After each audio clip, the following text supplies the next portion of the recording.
Ayon po sa isang eksperto ay may posibilidad daw na kunin ng gobyerno ng Estados Unidos or US ang mga assets ni Ripple.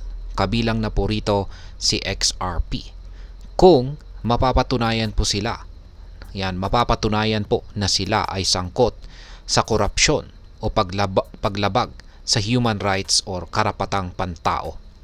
Ito po ay base sa executive order na 13818 na nilagdaan po ng dating Pangulong si Donald Trump nitong nakalipas po na taong 2017. At ayan po ang siyang ating pag-uusapan sa video na ito. Pero bago po tayo magpatuloy, ay nais ko lamang po munang bigyang linaw ang aking disclaimer kung saan ang nilalaman po ng video na ito ay hindi po ito isang financial advice. For education and information purposes lamang po ang layunin nito. Ayan. Unang-una ay ano nga ba ang executive order na 13818? Ayan, ang Executive Order 13818 ay isa po itong kautusan na nagbibigay ng kapangyarihan sa US Department of the Treasury na kunin or i-confiscate ang mga ari-arian ng mga kumpanyang sangkot sa malalang korupsyon at paglabag po sa karapatang pantao.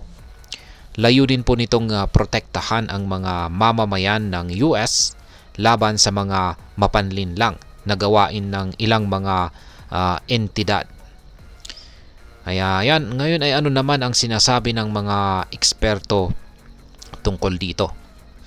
Ayon po kay DOQ Holiday, ayan po siya, ang pseudonymous founder ng DOQ token, may posibilidad na kunin ng gobyerno ng US ang mga asset ni Ripple kung mapapatunayang sila ay sangkot sa isang kabal. Yan, kabal o lihim na grupo na may layuning saktan ang mga mamamayan ng US. Bagamat ito ay isang hypothetical scenario lamang, ito po ay nagbibigay babala sa mga posibleng mangyari. Ngayon ay ano po ang kasalukuyang kalagayan ni Ripple?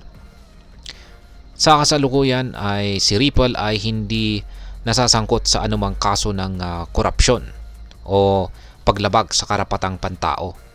Ang kanilang pangunahing kaso po ay laban kay SEC. Ito po ang Securities and Exchange Commission ng US, kung saan sila ay inakusahan ng paglabag sa federal securities laws dahil sa kanilang pagbebenta ng XRP sa mga investors. Bagamat nagkaroon po ng partial victory ang Ripple sa kasong ito, sila po ay pinagmulta ng $125.03 million para po sa illegal na pagbebenta ng XRP sa mga institutional clients. Ngayon ay ano naman ang epekto nito sa atin bilang mga Pinoy crypto trader o investor? Para po sa ating mga Pinoy trader o investor, ay mahalaga pong maging maingat at mapanuri po tayo sa mga balitang ganito. Bagamat si Ripple ay hindi pa napatunayang sangkot sa anumang korupsyon o paglabag sa karapatang pantao, ang mga ganitong balita ay maaring magdulot po ng takot at pag-aalinlangan sa market. Mahalaga rin pong tandaan na ang cryptocurrency market ay napaka-volatile at ang mga ganitong balita ay maaaring magdulot po ng malaking pagbabago sa presyo ni XRP at iba pang cryptocurrencies. Ngayon, ang masasabi ko naman po rito ay sa palagay ko, mahalaga ang pagiging informed at updated sa mga ganitong balita. Hindi natin maiiwasan ang mga espekulasyon at hypothetical scenarios, ngunit mahalaga ang pagiging maingat at mapanuri. Ang mga ganitong balita ay nagbibigay po ng paalala sa atin na ang cryptocurrency market ay puno ng uncertainty at risk.